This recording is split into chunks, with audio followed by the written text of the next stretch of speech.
मन के सवाल में आप सभी के मनों का स्वागत है। आज जिस मन का स्वागत है वह मन स्वयं ही उड़ता हुआ यहाँ आ गया। हमारे साथ इस समय शीतल जी हैं जो लंदन से आई हैं, और शीतल जी का मन इन्हें रोक नहीं पाया। इनको बहुत समय हो गया रामचरितमानस की हमारी व्याख्या सुनते हुए, और व्याख्या सुनते सुनते ये इतनी लीन हो गई कि भीतर से हनुमान जी ने प्रेरणा दी कि जाओ और जो व्याख्या कर रहे हैं उनसे मिलकर आओ।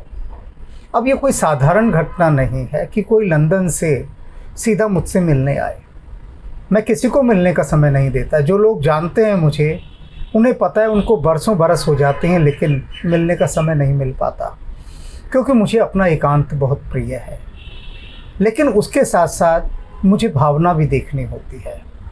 इनकी भावना की कोई अपने सारे काम छोड़कर, अपनी नौकरी छोड़कर, उस समय छुट्टी लेकर अगर कोई आ रहा है तो इसका मतलब वह सुपात्र है। और अभी इनके आने से 2-3 ऐसी घटनाएं घटी जो बड़ी रहस्यात्मक हैं। इन्हें आज ही पता लगा कि आज तुलसी जयंती है।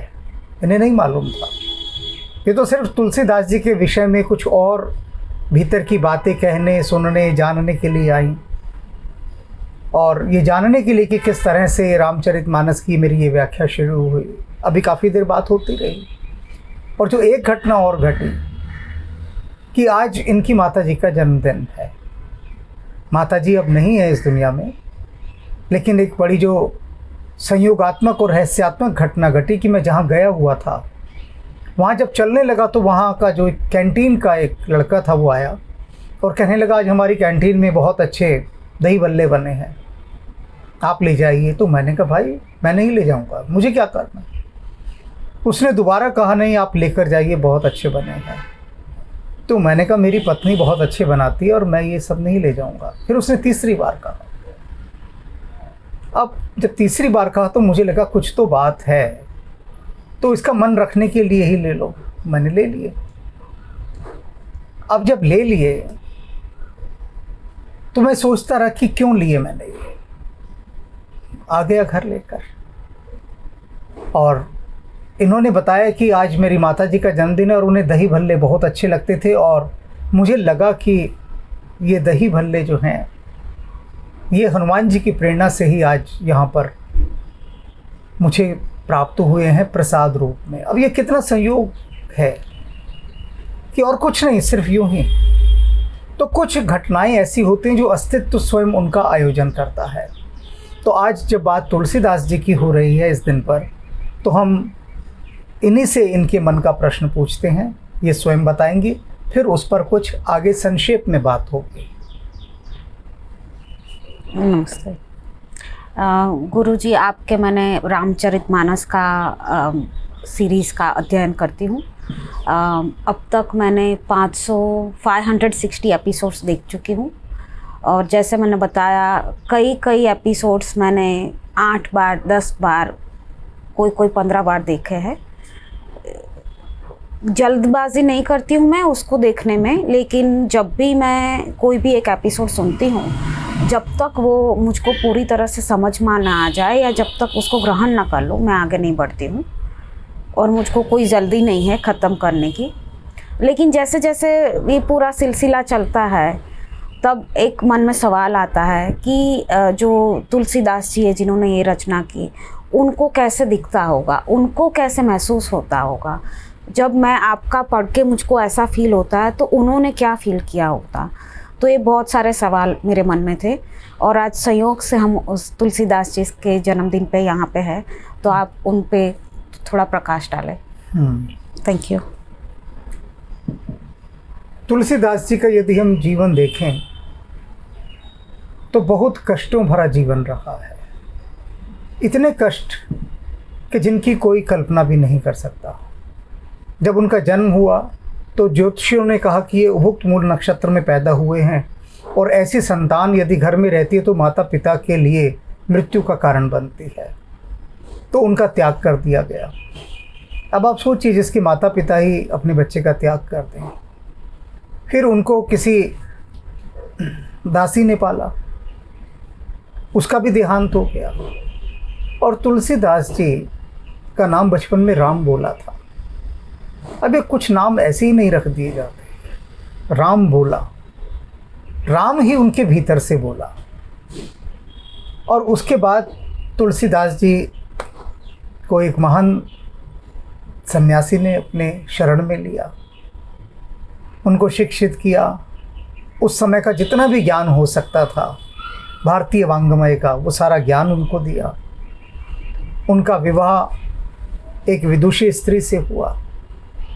और उसके बाद के लोगों को सारी कथा पता है कि तुलसीदास जी, जिनको जीवन में कभी प्रेम नहीं मिला, तो वो पत्नी के प्रेम में इतने लीन हो गए थे कि अपनी ससुराल आंधी तूफान से भरी रात में पहुंच गए। और तब उनकी पत्नी ने उनको धिक्कारते हुए कहा था कि जितना प्रेम मुझसे है उतना यदि प्रभु श्री राम से किया होता तो कुछ और ही बात होती।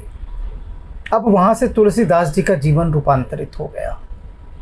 यहाँ एक बहुत बड़ा प्रश्न उठकर सामने आता है कि न जाने कितनों को कितने लोग धिक्कारते हैं, किन किन कारणों से।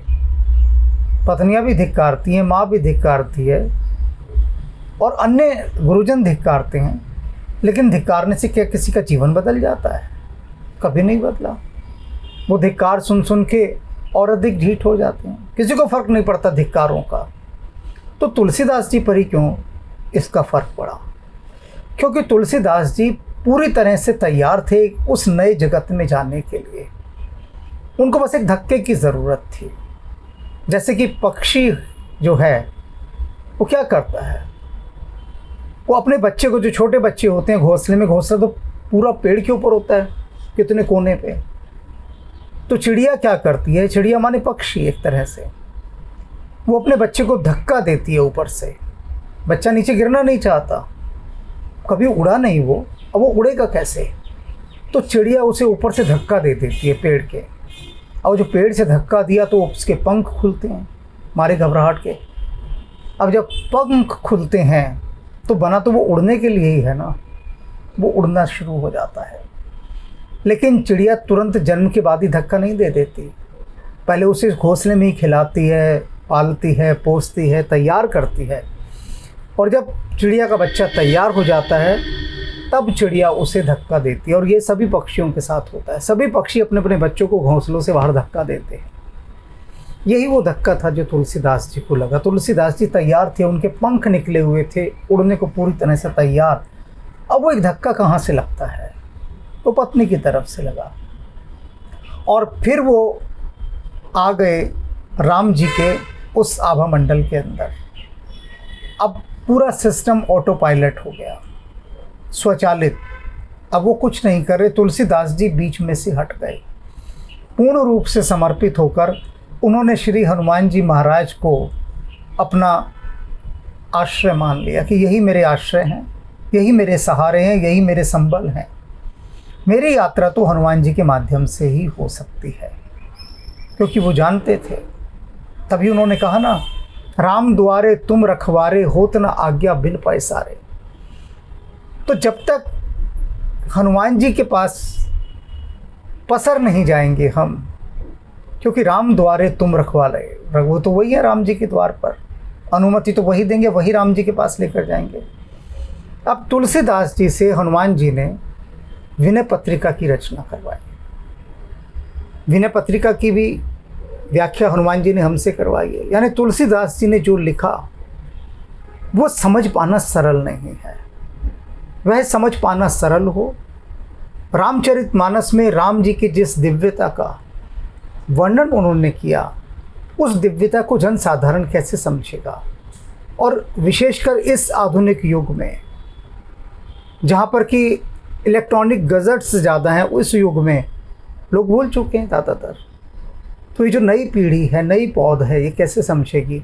तो हनुमान जी ने कहा कि भाई बैठो, और तुलसीदास जी ने जो कहा उसे एक्सप्लेन करो, उसकी व्याख्या करो, और वह व्याख्या करो जो उसके मर्म को निकाले, उन गहराइयों को निकाले। अभी जैसे कहा शीतल जी ने कि उनको भीतर क्या अनुभव होता था। तो जो भी तुलसीदास जी को भीतर अनुभव होता था गहरे में, उनकी वे सारी अनुभूतियाँ हनुमान जी ने हमें बिठाकर रामचरितमानस और विनय पत्रिका के माध्यम से अभिव्यक्त करवाएं। तुलसीदास ही जैसे साथ बैठे होते हैं जब मैं उनकी व्याख्या करता हूँ, और एक तरफ हनुमान जी बैठे होते हैं और तुलसीदास जी अपनी सहमति जताते हैं कि हाँ, मैंने ऐसा ही अनुभव किया था, बिल्कुल ऐसा। और दोनों का कोई हस्तक्षेप नहीं होता, ना हनुमान जी का ना तुलसीदास जी का। वे सिर्फ राम की उस व्याख्या का जो मेरे माध्यम से हनुमान जी करवा रहे हैं उसका वो रसपान कर रहे होते हैं बस। और उनके रसपान से जो एक दिव्य तरंगे उत्पन्न होती हैं वो सारी उन शब्दों में समा जाती हैं। तो जितनों भी भक्तों ने इन्हें सुना, उन्हें पाया कि कुछ न कुछ विद्युत तरंगे उनके भीतर जा रही हैं, क्योंकि वो सारी विद्युत तरंगे, वे सारी शक्ति, वे सब हनुमान जी की और तुलसीदास जी की हैं। मुझे तो उन्होंने सिर्फ माध्यम बनाया है। जैसे कि कोई ग्रामोफोन बजता हो, जैसे कि कोई कैसेट बजती हो, लेकिन उसके लिए माध्यम तो किसी टेप रिकॉर्डर को बनाया जाएगा ना, कोई टूल तो चाहिए ना, कोई इंस्ट्रूमेंट तो चाहिए ना, जिस पर वो डिस्क चलेगी, वो फ्लॉपी चलेगी, वो पेन ड्राइव चलेगी। तो मैं सिर्फ वो उपकरण हूँ जिस पर वो उन बातों को दोबारा से उठा रहे हैं। और तुलसीदास जी को अगर गहराई से समझना है तो अब शीतल जी आपको विनय पत्रिका शुरू करनी पड़ेगी रामचरितमानस पर। आपने खुद बताया कि ये रामचरितमानस की किसी जो व्याख्या होती है, एपिसोड होता है, उसको 8-8, 9-9 बार देखती हैं। वो ऐसा इसलिए होता है कि भीतर की तृप्ति नहीं होती। होता है ना, जब तक हम कोई भोजन कर रहे हैं हमें तृप्ति नहीं होती तो हम और खाते हैं और खाते हैं और खाते हैं। जब तक पेट भी ना भर जाए और मन भी ना भर जाए, दोनों चीज़ें, तब तक खाते रहते हैं। तो भीतर के बहुत सारे हमारे वैक्यूम्स होते हैं, वो वैक्यूम के जो पॉइंट्स होते हैं वो जब तक पूरी तरह से फुलफिल ना हो जाएं, भर ना जाए, उनकी पूर्ति ना हो जाए, तब तक मन कहता नहीं मुझे और श्रवण करना है, और सुनना है, और सुनना है, क्योंकि सुनने से ऊर्जा मिल रही है। और वो जो दुर्बल भीतर के पक्ष हैं, अंग हैं भीतर के दुर्बल, वो अंग शरीर के भी हो सकते हैं और मन के भी हो सकते हैं। वे दोनों ही अंग कहीं ना कहीं शक्ति प्राप्त कर रहे होते हैं। वो कहते नहीं हमें और चाहिए। तो वो जो और चाहिए, मन कहता है, तन कहता है। इसीलिए अनेक भक्त कहते हैं हम एक एक एपिसोड को 10-10 दिन सुनते रहते हैं, आगे नहीं बढ़ते, बढ़ ही नहीं पाते। उसमें मेरी कोई विशेषता नहीं है, क्योंकि उसमें से जो अमृत झर रहा है, जो शक्तिपात हो रहा है, वो उनके शरीर की आवश्यकता है, मन की आवश्यकता है, चेतना की आवश्यकता है। तो उसकी आवश्यकता की पूर्ति हो रही है। ये एक ऐसी औषधि है जो तुलसीदास जी ने तैयार करवाई है, रामबाण औषधि। ये रामचरितमानस की व्याख्या और विनय पत्रिका की व्याख्या, क्योंकि ये साधारण स्थिति में नहीं हुई है। मैंने अभी बताया भी आपको, तो अभी सुन के देखिएगा। जब ये दोनों बैठे होते हैं, अपने आप आकर बैठ जाते हैं। हम तो सिर्फ आह्वान करते हैं कि हम शुरू कर रहे हैं, आप आ जाइए, और देखते हैं तो वो बैठे ही होते हैं। ये ऐसी व्यवस्था है अस्तित्व की। आज तुलसी जयंती पर ये एक गहरी रहस्यात्मक बात मैंने बताई है उन भक्तों के लिए, उन प्यासों के लिए कि जिनका मन व्याकुल रहता है, कहीं ना कहीं अशांत रहता है, अतृप्त रहता है, और जो ईश्वर की खोज में है, जो ईश्वर की खोज में है, उनको ये दोनों सीरीज़ बिल्कुल देखनी चाहिए, क्योंकि ये उनके सिलेबस का हिस्सा है। जब तक ये आध्यात्मिक सिलेबस वो पूरा नहीं करेंगे, तब तक आगे के चरणों में उनको प्रवेश नहीं मिलेगा, क्योंकि वो ऊर्जा चाहिए, और वो ऊर्जा यही है। तो आज उन हुतात्मा, उन दिव्य पुरुष तुलसीदास जी को बारंबार नमन, जिन्होंने राम जी को जन जन तक पहुंचाया। और हनुमान जी महाराज की कृपा से तुलसीदास जी ने जो कहा उसके मर्म को वो हमें समझा देते हैं और हम उसे आगे कह देते हैं। राम राम। राम।